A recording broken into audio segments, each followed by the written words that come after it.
Assalamualaikum warahmatullahi wabarakatuh. Selamat sore semuanya. Suara saya terdengar? Waalaikumsalam. Terdengar, Bu? Oke, terima kasih. Mohon maaf ya, saya terlambat. Tadi em, harus keluar dulu, jadi agak macet pulangnya. Oke, terima kasih teman-teman sudah hadir di kelas pertemuan kedua di ilmu jejaring. Seperti yang kemarin sempat saya mention, untuk kelas ini saya akan mengisi pertemuan 1, 2, 3.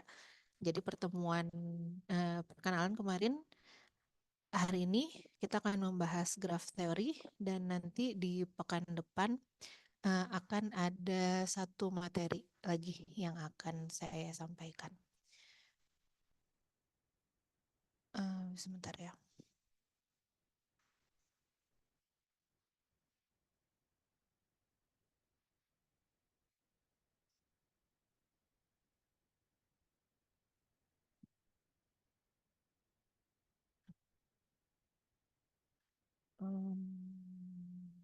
Ya.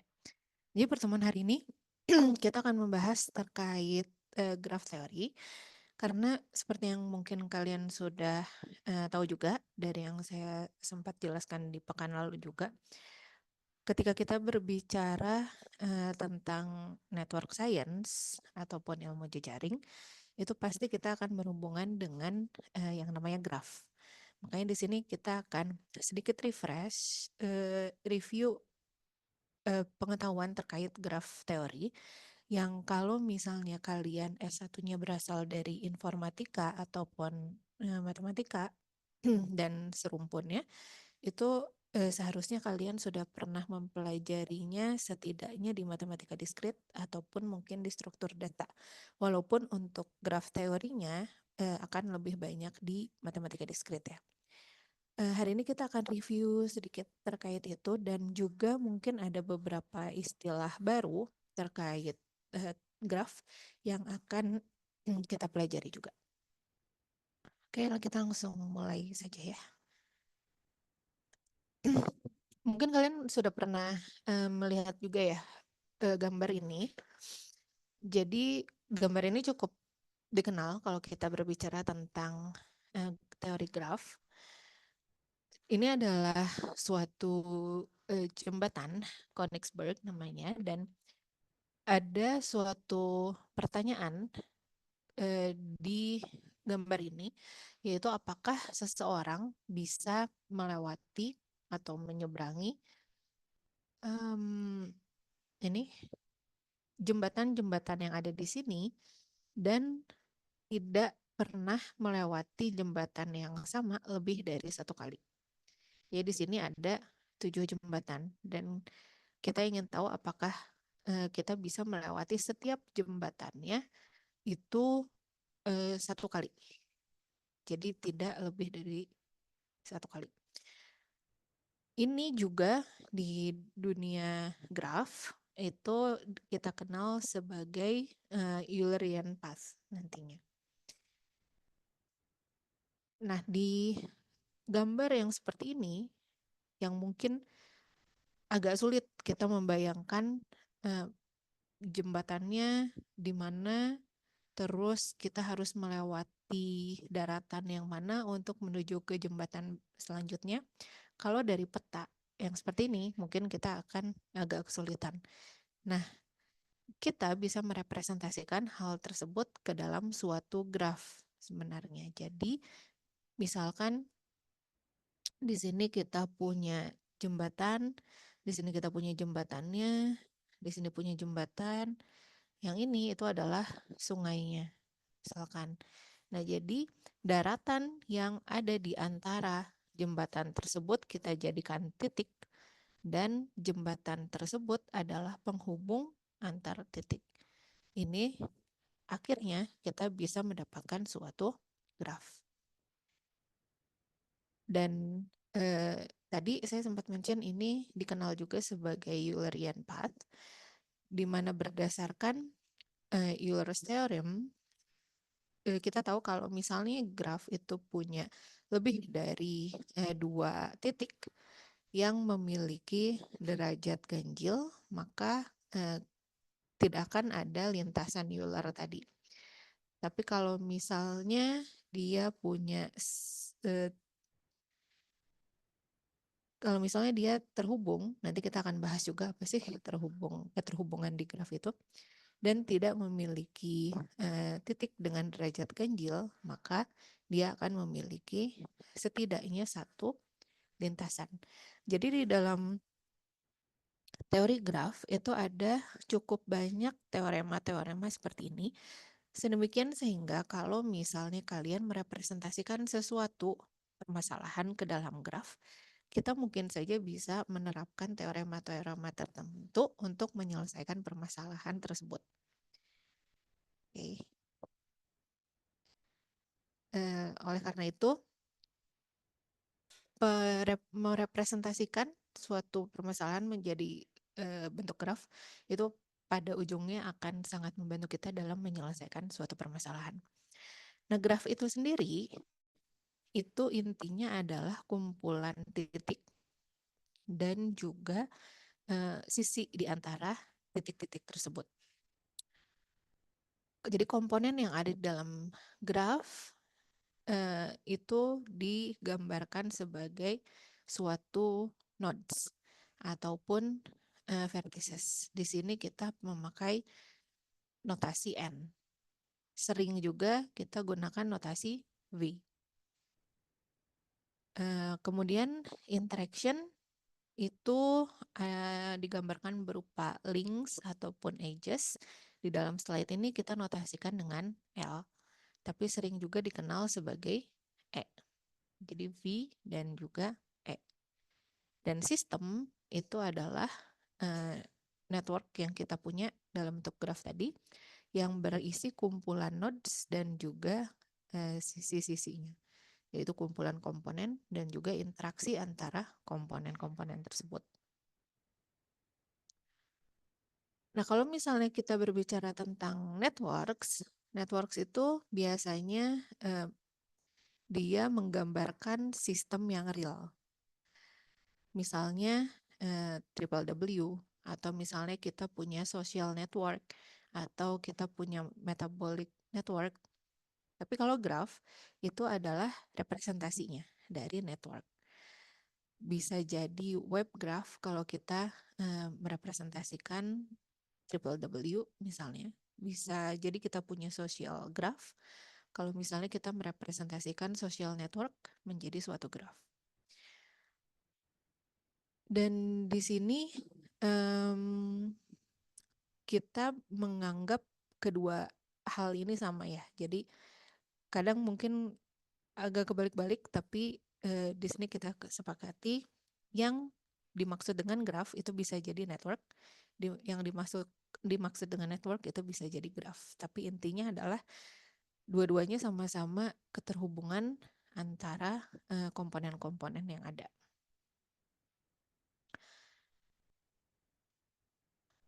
Di sini contohnya, misalkan kita punya di sini ada sistem komputer dan juga jaringannya, keterhubungan antara satu komputer dengan komputer lain. Ini bisa kita gambarkan menjadi graf seperti ini. Ataupun metabolic network tadi bisa kita gambarkan menjadi seperti ini, graf mathematical representation. Dan ini social network bisa kita gambarkan menjadi graf juga. Jadi ini adalah network dan ini adalah graf. Dan semuanya mempunyai 4 komponen, 4 titik, dan 4 interaksi atau 4 edges. Itu 1, 2, 3, dan 4. Nah, bagaimana kita bisa merepresentasikan suatu permasalahan? Kita merepresentasikan suatu network menjadi suatu graf, sehingga si graf itu pada akhirnya akan bisa membantu kita dalam menyelesaikan suatu permasalahan. Di beberapa kasus, cara merepresentasikannya itu bersifat unik, hanya ada satu cara. Tapi di kasus lain, di beberapa kasus lainnya, representasinya itu bisa berbagai macam. Jadi bagaimana kita merepresentasikannya pada ujungnya akan tergantung pada masalah apa sih yang ingin kita pelajari, masalah apa yang ingin kita selesaikan. Misalnya, kalau kita punya komponennya itu adalah orang, kita bisa jadi punya graf di mana sisinya itu menandakan pertemanan misalkan. Tapi kita juga bisa punya dari titik-titik yang sama, kita bisa punya sisi itu menandakan misalkan mereka bekerja di tempat yang sama atau sekolah di tempat yang sama. Atau misalkan sisi itu menandakan mereka mempunyai nama yang sama. Jadi bisa jadi berbeda-beda bagaimana kita merepresentasikan suatu data yang kita punya menjadi suatu graf. Karena benar-benar tergantung apa yang ingin kita pelajari dari situ.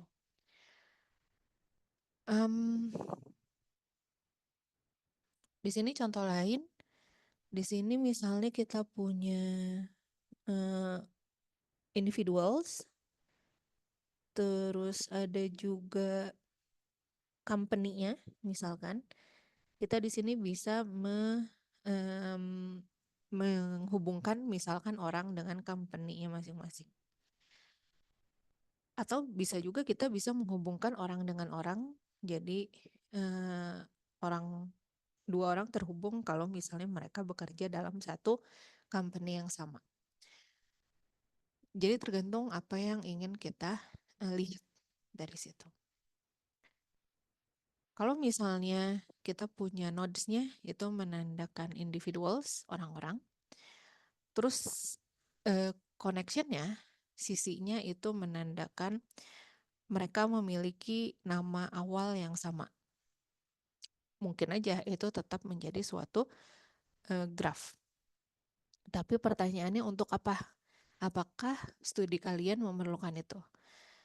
Tergantung ya. Saya nggak bisa ngebayangin studi yang memerlukan keterhubungan antara orang-orang yang mempunyai nama yang sama. Cuman kalau misalnya ada, ya bisa saja itu digunakan. Itu tetap network. Berguna atau tidak, ya tergantung permasalahan kalian apa.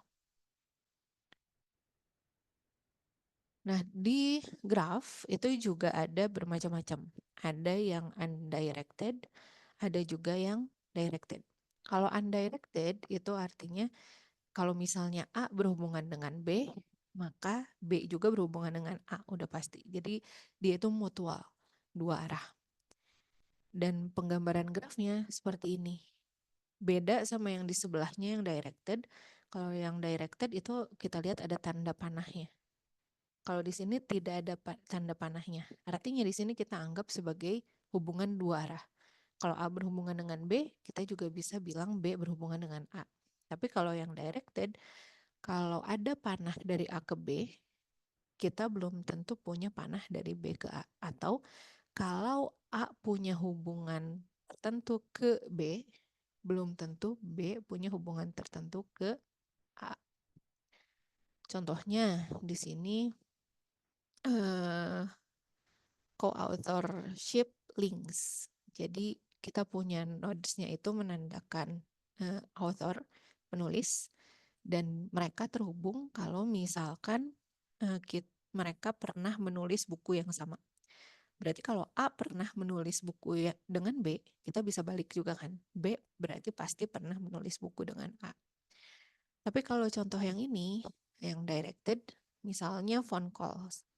Phone calls misalkan yang ini. A menelepon B.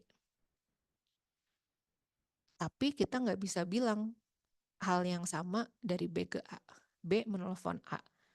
Itu kan dua hal yang berbeda. Kalau ini, A dan D pernah menulis buku bersama. Dan kita bisa balik, D dan A pernah menulis buku bersama. Sedangkan ini, A menelpon B, itu berbeda dengan B menelpon A. Jadi, ketika kalian merepresentasikan suatu graf, yang pertama pastikan apakah graf tersebut akan bersifat undirected atau directed. Apakah arah hubungan itu penting atau tidak? Apakah hubungan selalu dua arah atau bisa jadi satu arah saja? Ini contoh beberapa network. Misalnya kita punya internet network, kita bisa membuat router sebagai nodes-nya, internet connection sebagai links-nya. Kemudian hubungannya adalah undirected karena kalau eh, kita punya jaringan dari satu router ke router lain, berarti dia pasti dua arah. Mereka sama-sama terhubung. Dari A ke B iya, kalau dari A ke B iya, pasti dari B ke A juga terhubung. Karena itu dia undirected. Terus triple W misalkan, link, hyperlink misalkan, dia directed. Kalau saya punya, kalau misalnya dari A dia mendirect ke B, belum tentu B akan mendirect ke A, ya kan? Atau belum tentu di page-nya B itu ada link menuju A. Makanya directed. Dan seterusnya, kalian bisa lihat perbedaan mana yang bisa kita representasikan sebagai directed graph, mana yang tidak bisa kita, mana yang sebaiknya kita representasikan sebagai undirected. Kemudian ada beberapa istilah. Di sini ada degree, average degree, degree distribution.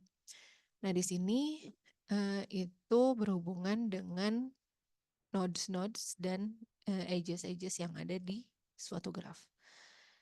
Kita bagi dua karena perlakuannya berbeda untuk undirected dan juga untuk directed. Node degree, derajat dari suatu graph. Derajat dari suatu graph itu pada dasarnya kita melihat ada berapa banyak sih sisi yang bersisian dengan suatu titik. Atau ada berapa titik sih yang bertetangga dengan suatu titik. Misalnya A, sisi yang bersisian dengan dia itu hanya ada satu. Inilah yang kita sebut derajat dari A. Kalau B, kita punya titik B dan ada 4 sisi yang bersisian dengan dia. Makanya derajatnya B itu adalah 4.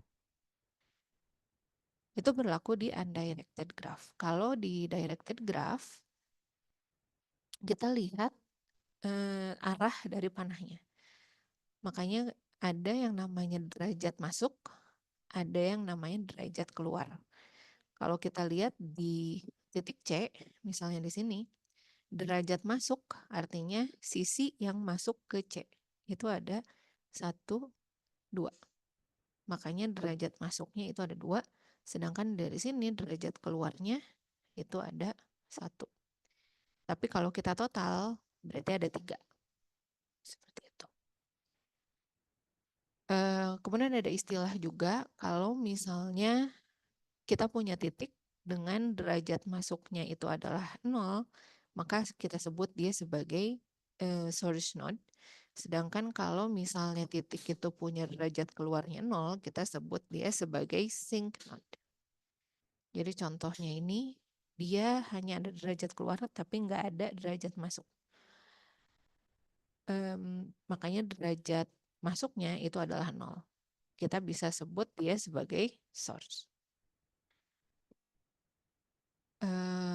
Ini dia nggak ada yang keluar, berarti derajat keluarnya adalah 0, kita bisa sebut dia sebagai sink. Selanjutnya ada yang namanya average degree. Dari tadi kita ngomongin derajat, sekarang rata-ratanya berapa sih? Ya sesuai namanya, kalau rata-rata berarti kita hitung aja total masing-masing titik, derajatnya berapa, kita totalkan, dan kita bagi dengan banyaknya titik. Seperti ini. Jadi untuk setiap titik mulai dari 1 sampai N, kita jumlahkan derajatnya, kemudian kita bagi dengan banyaknya node tersebut. Dan itulah derajat rata-ratanya. Atau sebenarnya ada teorema yang menyatakan kalau derajat rata-rata itu akan sama dengan 2 kali banyaknya sisi dibagi dengan banyaknya titik. Seperti ini. 2 kali banyaknya sisi dibagi dengan banyaknya titik. Itu akan menjadi derajat rata-rata. Sedangkan kalau untuk directed graph, di sini ada derajat rata-rata masuk, ada derajat rata-rata keluar. Dan mirip sebenarnya, kalau derajat rata-rata masuk berarti yang kita hitung cuman derajat masuknya saja. Sedangkan kalau keluar ya berarti yang keluar aja. Tapi keduanya harusnya sama. Dan itu kita sebut juga sebagai average degree, dan itu akan bisa dihitung dengan banyaknya sisi dibagi N. Jadi beda ya sama yang ini. Ini 2L per N, ini L per N. Oke, ini masih sama kayak tadi. Cuman kalau misalnya kita punya network seperti ini, kita bisa hitung derajat rata-ratanya cukup dengan either dia 2L per N, kalau misalnya ini undirected, atau L per N kalau misalnya dia directed. Selanjutnya ada degree distribution. Kalau degree distribution ini adalah probabilitas kalau misalnya kita memilih sembarang titik, maka titik tersebut akan memiliki derajat A. Jadi probabilitasnya. Contohnya, misalkan di sini saya punya 4 titik. Sorry, kayaknya agak nge-lag. Oke. Misalnya saya punya 4 titik. Terus untuk titik 1, kalau ada 4 titik, berarti kemungkinan derajatnya itu adalah suatu titik bisa jadi berderajat 0, bisa jadi berderajat 1, bisa jadi berderajat 2, bisa jadi berderajat 3, 4 sepertinya nggak mungkin ya, karena kita ada 4 titik. Jadi yang paling mungkin itu adalah 0, 1, 2, 3. Nah dari situ kita cek ada berapa banyak sih titik yang berderajat 0. Di sini nggak ada. Berapa titik yang punya derajat 1. Di sini ada 1. Dia ada 1 dari 4 nodes. Makanya probabilitasnya adalah 0,25. Ada berapa banyaknya titik yang berderajat 2? Di sini ada 1, 2. Ada 2 dari 4, yaitu 0,5. Makanya probabilitasnya adalah 0,5. Yang berderajat 3 cuma 1 dari 4, yaitu 0,25. Makanya dia probabilitasnya hanya 0,25. Selanjutnya, ini contoh lain. Kalau kita lihat ini semua titik itu derajatnya 2. Makanya probabilitas derajat 2 adalah 1. Sedangkan yang lainnya adalah 0. Artinya berapa persen sih kemungkinan kalau misalnya saya ngambil sembarang titik dan dia mempunyai derajat tersebut. Berarti kalau kasus ini, berapa persen kemungkinan saya mengambil sembarang titik dan dia berderajat 0? Kemungkinannya 0%, karena nggak ada. Gimana kalau saya ambil sembarang titik dan derajatnya 2? Ya kemungkinan 100%, karena pasti berderajat 2. Itu yang dimaksud dengan degree distribution. Lebih jauhnya kalau misalnya kalian punya nodes yang cukup besar, ini biasanya kalian bisa lihat degree distribution-nya berbentuk seperti ini. Nanti ada pengklasifikasian graf berdasarkan degree distribution juga. Nanti kita lihat di minggu depan. Kemudian ada juga yang namanya adjacency matrix. Kalau adjacency matrix ini matriks ketetanggaan, yaitu matriks yang memperlihatkan, sebenarnya ini representasi juga. Representasi dari graf bisa dalam bentuk grafikal ataupun dalam bentuk matriks. Dan kalau dalam bentuk matriks inilah yang biasanya kita masukkan ke dalam program ya sebenarnya. Ini sudah saya mention juga di pekan lalu. Intinya kalau misalnya mereka bertetangga, maka kita pakai angka 1. Kalau tidak bertetangga, maka kita gunakan angka 0. Kalau misalnya dia berarah atau directed graph, maka kalau misalnya ada hubungan dari A ke B, maka dia 1. Kalau misalnya tidak ada, berarti dia 0. Jadi contohnya, ini berarti node 1, 2, 3, 4. Ini 1, 2, 3, 4. Berarti node 1 itu hanya bertetangga dengan 2 dan 4. Makanya yang 1 itu hanya 2 dan 4. Node 2 itu hanya bertetangga dengan 1 dan 4. Makanya 1 dan 4, 1 sisanya 0. Dan seterusnya. Sedangkan kalau yang berarah di sini kita lihat node 1 itu dia punya keluar, sisi keluar itu ke 4 dan ke 2. Dan dia untuk dia di sini. Terus kalau misalnya 3 itu dia tidak punya sisi masuk kemana-mana.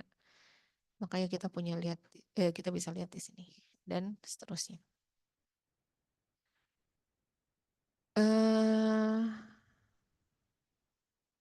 Kalau kita perhatikan si adjacency matrix ini, kalian nanti bisa lihat hubungannya dengan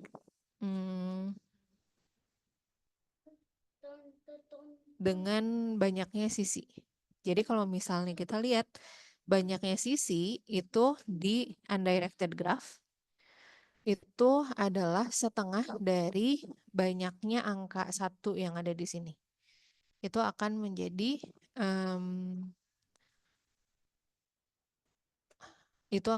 banyaknya sisi yang ada di dalam suatu graf. Sedangkan kalau di directed itu adalah banyaknya angka 1 yang ada di sini langsung. Seperti itu. Karena ini kenapa harus dibagi 2? Karena dia dihitung 2 kali ya. In dan out kan sama-sama terhitung istilahnya. Makanya dia dibagi 2. Ini contoh lain dari adjacency matrix.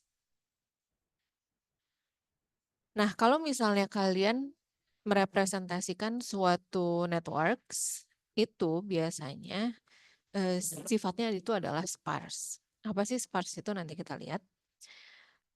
Sebelum kita membahas tentang apa sih sparse itu, kita perlu tahu dulu apa itu completed graph. Completed graph itu adalah graph di mana setiap pasang titik itu mereka bertetangga. Jadi kalau saya punya 3 titik, berarti mereka semua harus bertetangga. Kalau saya punya 4 titik, berarti semuanya harus bertetangga dengan satu sama lain. Kalau saya punya 5 titik, ini juga sama. Semuanya harus bertetangga satu sama lain. Ini yang dinamakan dengan complete graph. Nah, di kasus seperti ini, banyaknya sisi yang kita punya itu adalah N dikalikan N-1 dibagi 2.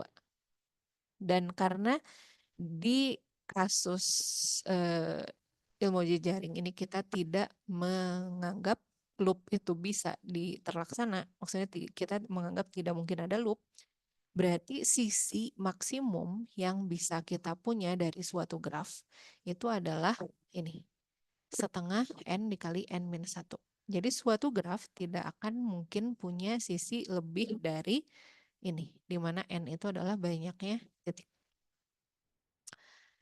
Nah, kemudian graf dengan banyaknya sisi itu adalah L max tadi, itu kita katakan sebagai complete graph.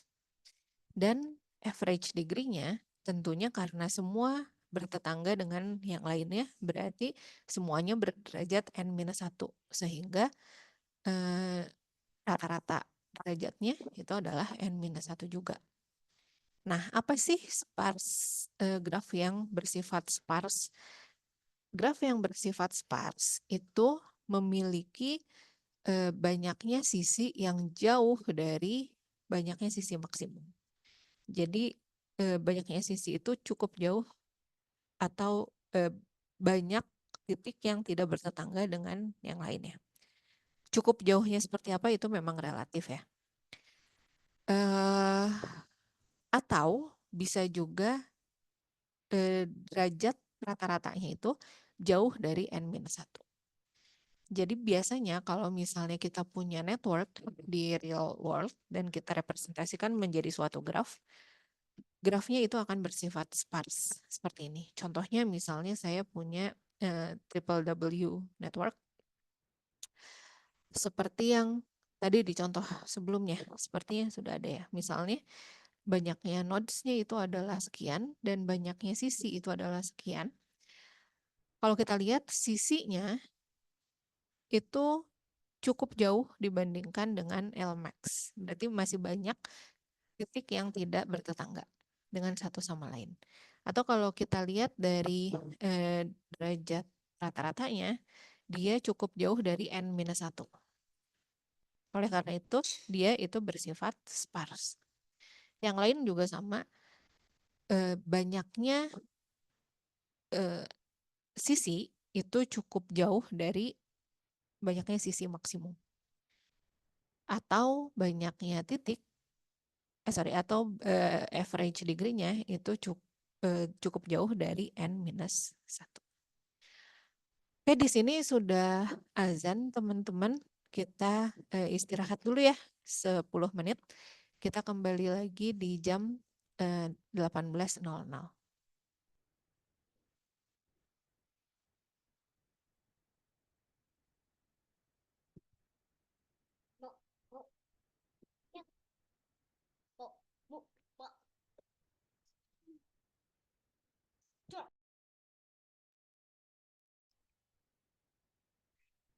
Oke, kita lanjut lagi ya.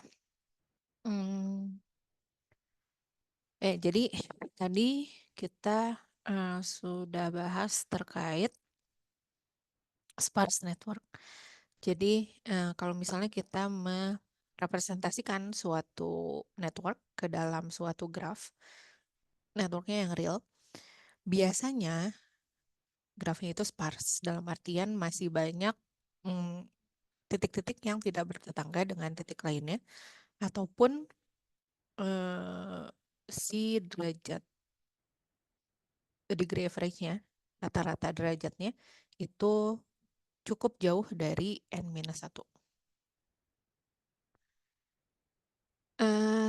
Ada yang dinamakan dengan Metcalfe's Law, di mana di sini dia bilang kalau maksimum number of links di dalam suatu network bisa kita hitung jadi seperti ini. Ini sebenarnya tadi sudah kita gunakan juga di slide sebelumnya ya.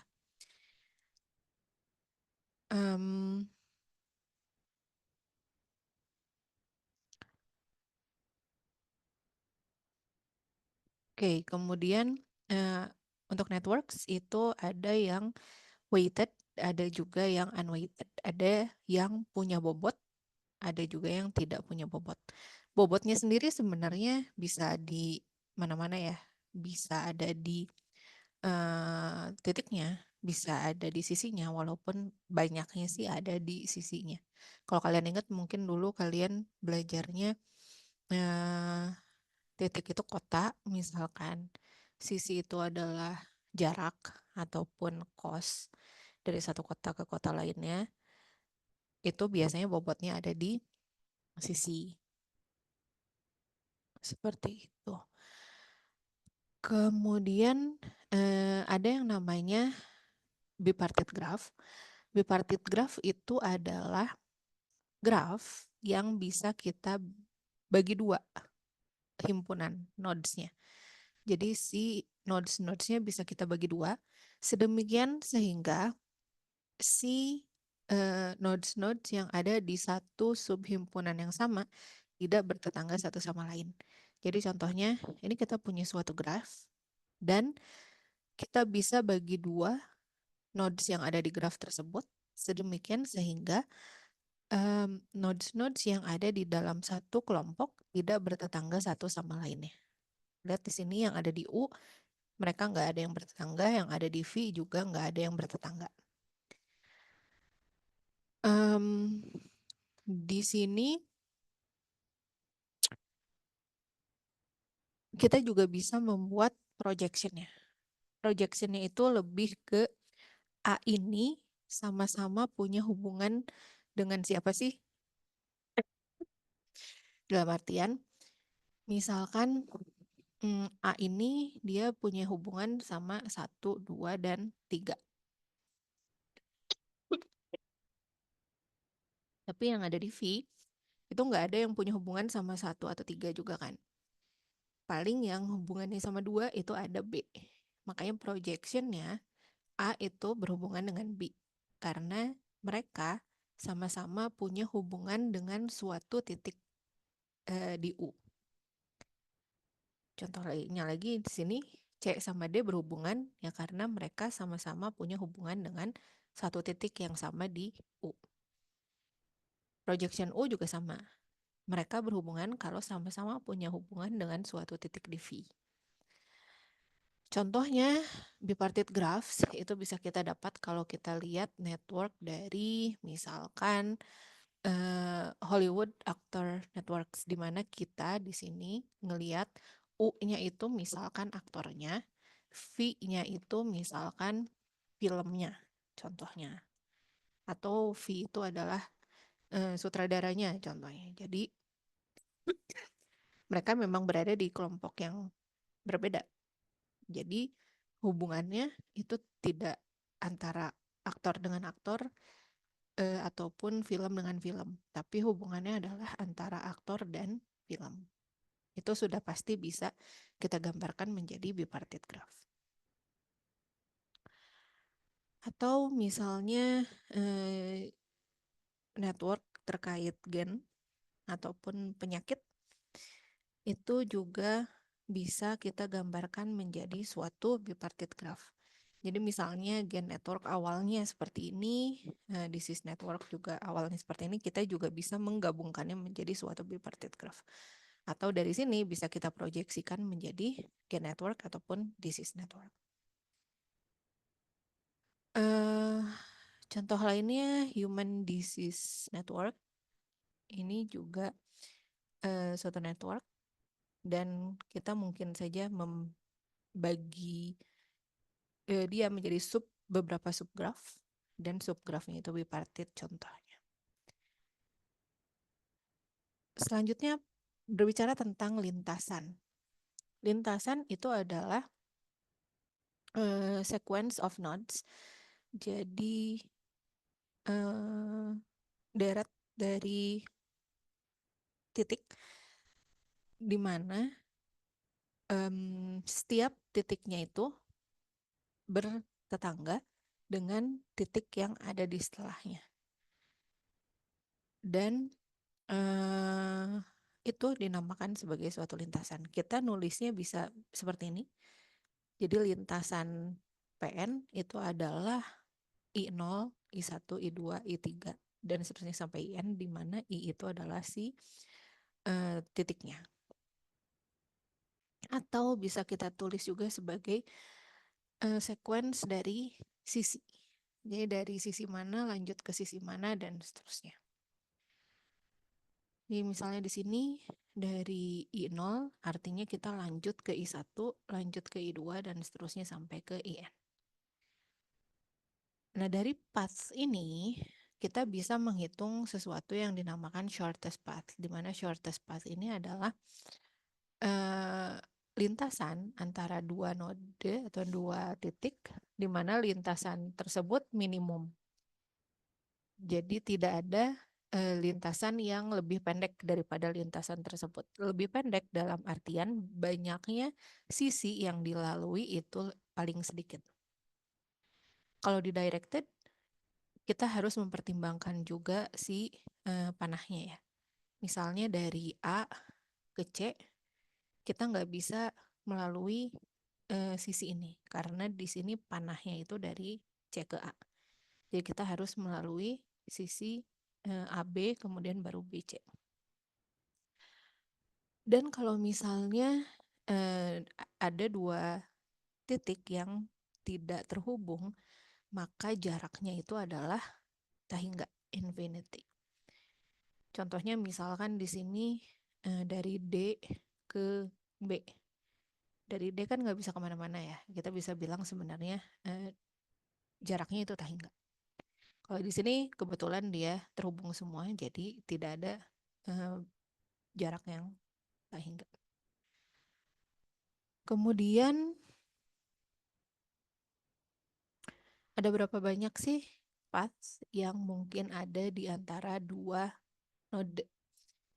Ini bisa kita lihat dari berapa banyak sih paths yang ada di length atau panjangnya satu dari I ke J.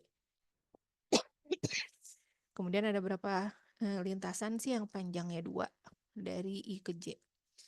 Dan seterusnya. Kita bisa lihat dari si matriks, adjacency matriksnya. Jadi kalau panjangnya 1, ya kita lihat aja langsung di adjacency matrix ada berapa banyak antara kalau misalnya ada dari, link dari I ke J atau dalam artian AIJ-nya 1, berarti ya dia 1. Sedangkan kalau length-nya 2, kita lihat kalau misalnya AIJ, atau sorry, A, I, K untuk K apapun itu, dan kita kalikan dengan AKJ dengan K yang sama dengan ini, kalau misalnya ada yang bernilai 1, berarti artinya kita punya pas yang panjangnya 2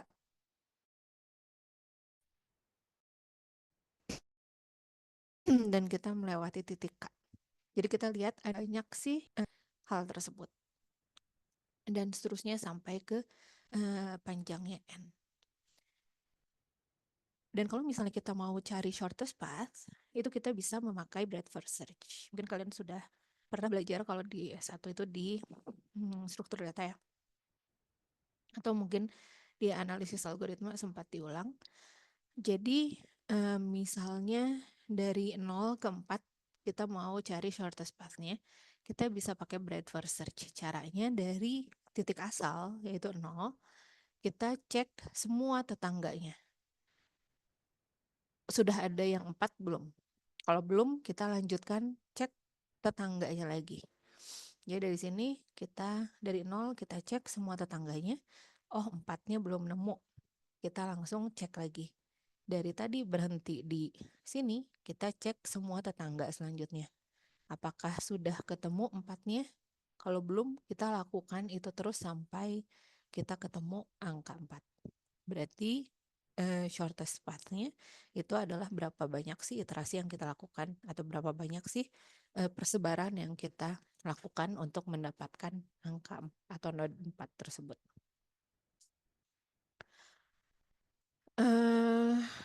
Selanjutnya ada juga yang dinamakan diameter.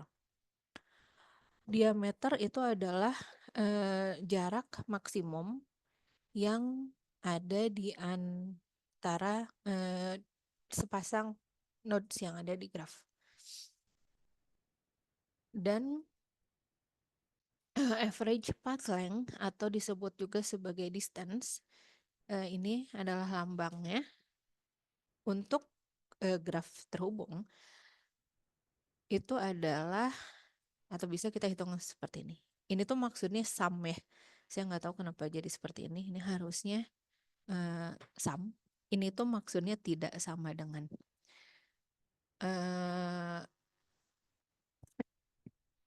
jadi kita lihat ada berapa banyak sih eh, atau ada average path length-nya berapa.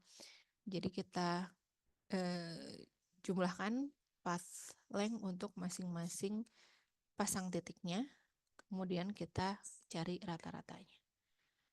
Untuk undirected graph, kita cuman perlu menghitungnya satu kali saja.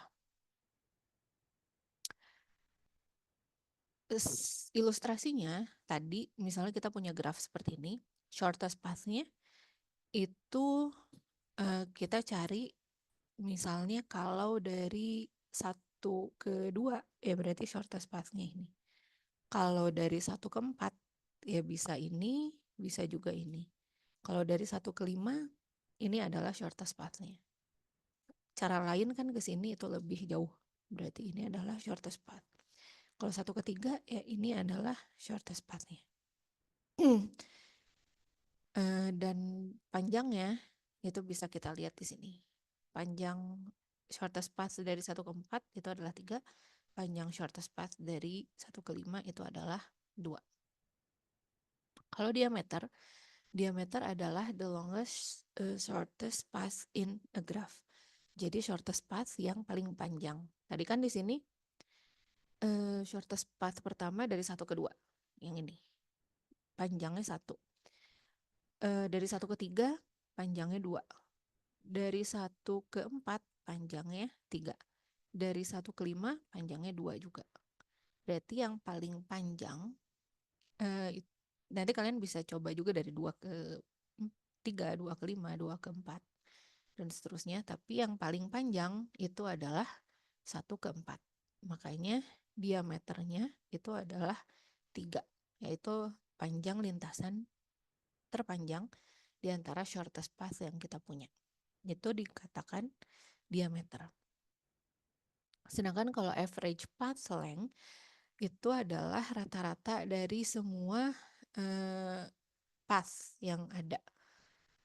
Dari 1 ke 2, dari shortest path yang ada ya, 1 ke 2 itu adalah 1 shortest path-nya, 1 ke 3 itu adalah 2, 1 ke 4 itu adalah 3, dan kita hitung untuk semua kemungkinan pasangan titik.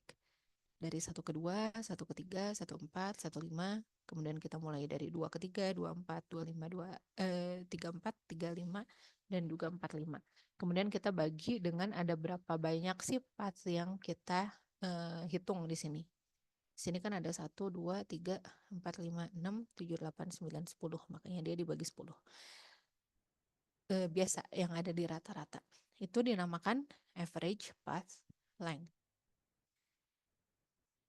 Kemudian cycle. Kalau cycle itu adalah lintasan atau path, tapi mereka membentuk sirkuit. Jadi diawali dari node tertentu dan diakhiri dengan node yang sama. Kemudian ada self-avoiding path. Kalau ini dia nggak pernah melewati titik yang sama. Ada Eulerian path. Kalau ini dia melewati setiap sisinya tepat 1 kali. Sedangkan kalau ini Hamiltonian path itu adalah melewati setiap titiknya tepat 1 kali. Kemudian selanjutnya ada connectedness atau keterhubungan. Untuk keterhubungan, di sini intinya suatu graf itu dikatakan terhubung kalau kita selalu punya lintasan dari satu titik ke semua titik lainnya. Itu dinamakan graf terhubung. Contohnya di sini dari A mau ke B kita bisa. Dari A mau ke C bisa juga. Dari A mau ke D bisa juga. Dari A ke E, sorry ini harusnya salah satunya E ya, misalnya inilah. Bisa. Ke F bisa, ke G juga bisa. Begitupun dari B ke yang lainnya itu pasti bisa. Itu dinamakan graf terhubung.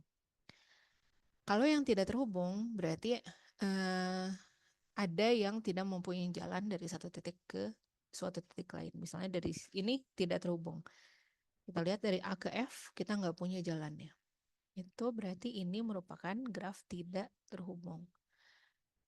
Dan di graf yang tidak terhubung, kita bisa punya beberapa komponen. Komponen itu maksudnya adalah subgraf terbesar yang terhubung. Jadi ini adalah satu komponen, ini juga adalah satu komponen. Yang paling besar komponennya kita sebut sebagai giant komponen, dan sisanya itu adalah isolates. Nah, kalau misalnya kita punya beberapa komponen, itu bisa kita tulis matriks ketetanggaannya sebagai blok matriks seperti ini. Pasti kita bisa menulisnya dan kita bisa membloknya. Blok ini dalam artian yang putih itu pasti nol semua. Karena kan elemen-elemen yang ada di biru pasti tidak terhubung dengan yang di merah. Makanya dia nol semua di satu sisi. Dan begitu pun sebaliknya. Tapi begitu kita punya graf terhubung, pasti kita tidak mempunyai blok seperti itu.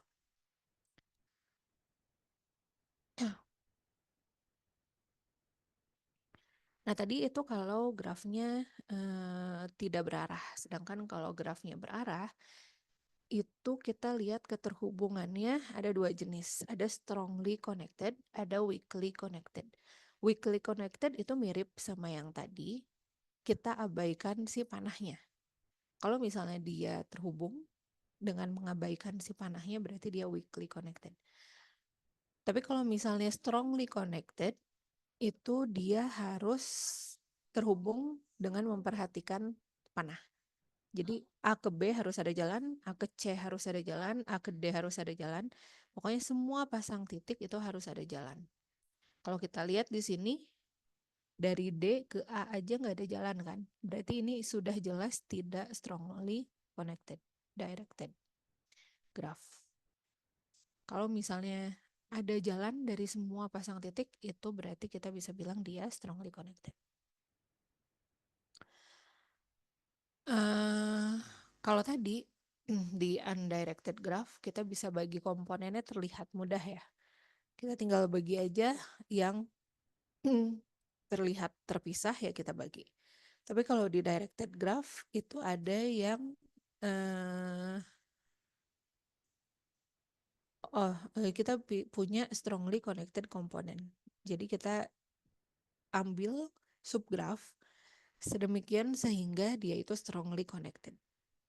Dan nanti in komponen kita sebut in komponen itu adalah titik-titik yang bisa mencapai si strongly connected components tadi, atau out components itu adalah titik yang bisa mencapai atau bisa dicapai dari strongly connected component tadi. Misalnya di sini kita lihat ABC. ABC ini kan A ke B bisa, ke C bisa, B juga bisa ke semuanya, C juga bisa ke semuanya. Ada jalan. Berarti A, B, C ini itu merupakan strongly connected components. Dari A, B, C kita bisa menuju ke D. Makanya D itu termasuk ke out component. Sedangkan ini EFG kita bisa menuju ke ABC. Berarti EFG ini itu adalah in komponennya. Oke. Selanjutnya ada juga yang dinamakan dengan clustering coefficient. Clustering coefficient ini intinya melihat fraksi dari tetangga-tetangga kita yang terhubung. Dan dia itu berada di rentang inklusif 0 dan 1. Dihitungnya seperti ini, di mana K itu adalah banyaknya tetangga yang dia punya. Dia itu adalah titik I yang ada di sini. Dan E ini adalah banyaknya sisi yang menghubungkan tetangganya tersebut. Kita lihat contohnya yang paling gampang dulu dari yang ketiga ya. Di sini kita punya I yang ada di tengah. Sorry. Kita punya I, dan di sini kita mau menghitung CI. CI adalah 2 dikali EI dibagi KI kali KI minus 1.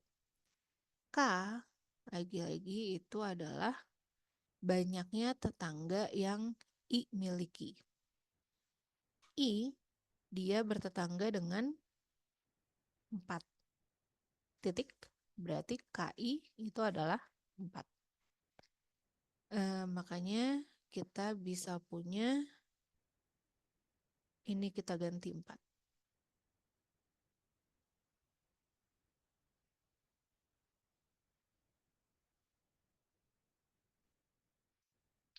Kemudian E itu adalah berapa sisi sih yang menghubungkan tetangga-tetangganya I.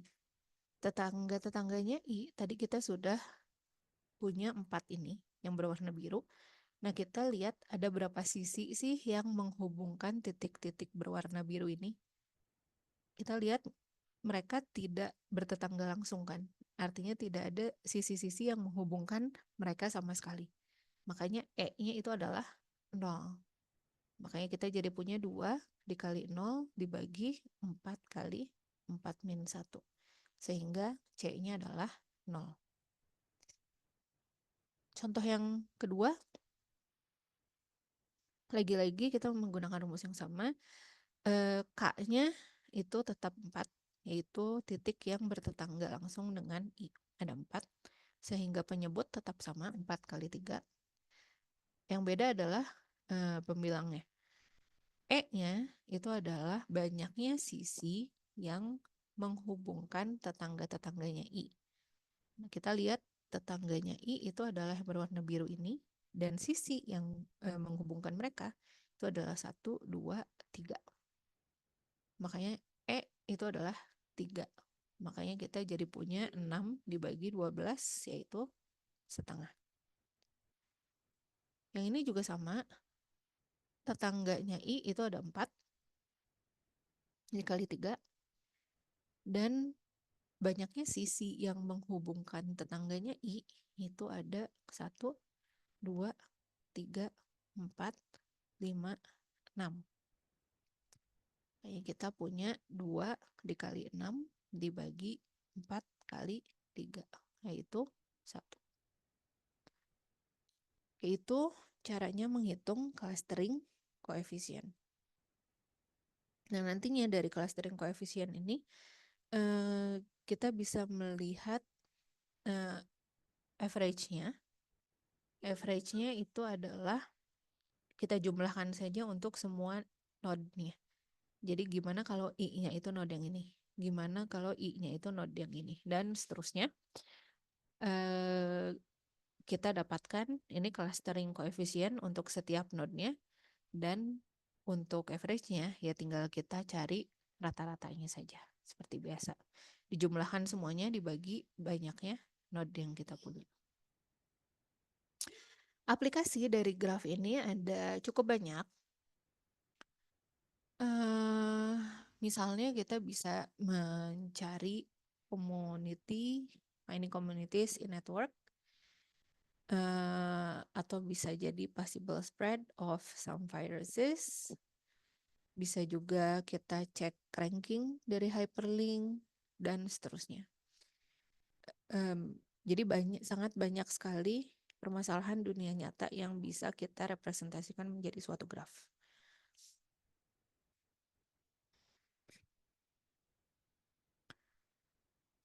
Ini juga contohnya kita menjelaskan dynamic networks dengan menggunakan concurrent system approach. Ini juga bisa kita gambarkan menjadi suatu graf. Jadi dari network pun ujung-ujungnya bisa kita gambarkan menjadi suatu graf. RDF atau kita mungkin kalau kalian bekerja dengan knowledge graph, misalkan kalian akan familiar dengan ini. Kita punya RDF, di mana di RDF itu kita punya komponen dan juga kita punya hubungan antar komponen, lagi-lagi bisa digambarkan menjadi suatu graph. Knowledge graph sudah jelas dari namanya pun kita bisa mendapatkan graph dari sini. Bahkan suatu permainan pun bisa kita gambarkan menjadi suatu graph. Tergantung permainan apa tentunya ya. Ini contoh lain di organ tubuh manusia. Ini juga mungkin saja kita gambarkan menjadi suatu graph. Dan ini adalah penjelasan dari si studi yang ada di sini ya. Kalian kalau misalnya tertarik dengan ini, bisa coba lihat papernya terkait bagaimana sih kita bisa merepresentasikan apa yang ada di dalam tubuh kita menjadi suatu graf. Oke, itu saja yang ingin saya sampaikan hari ini. Sampai sini ada yang mau ditanyakan?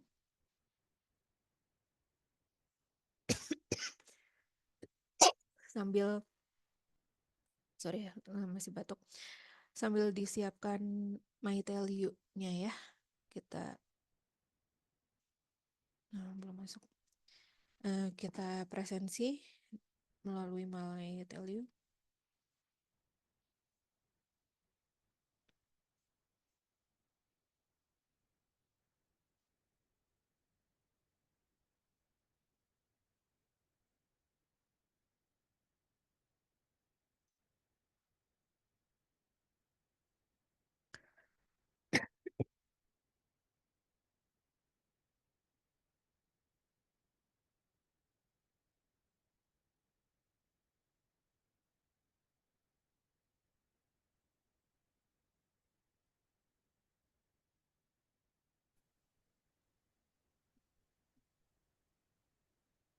Ya, silahkan di-scan.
Oke, saya cek ya. Nida sama Retno ada nggak? Hadir Bu Retno, tapi belum bisa tadi scan. Oke. Iya. Nida?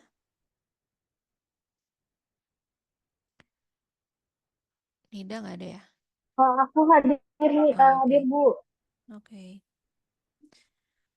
Oke, itu saja pertemuan kita hari ini. Kita bertemu lagi di pekan depan ya. Kita masih online juga. Terima kasih semuanya. Saya tutup pertemuan hari ini. Assalamualaikum warahmatullahi wabarakatuh. Waalaikumsalam. Waalaikumsalam. Terima kasih Bu. Waalaikumsalam. Terima kasih.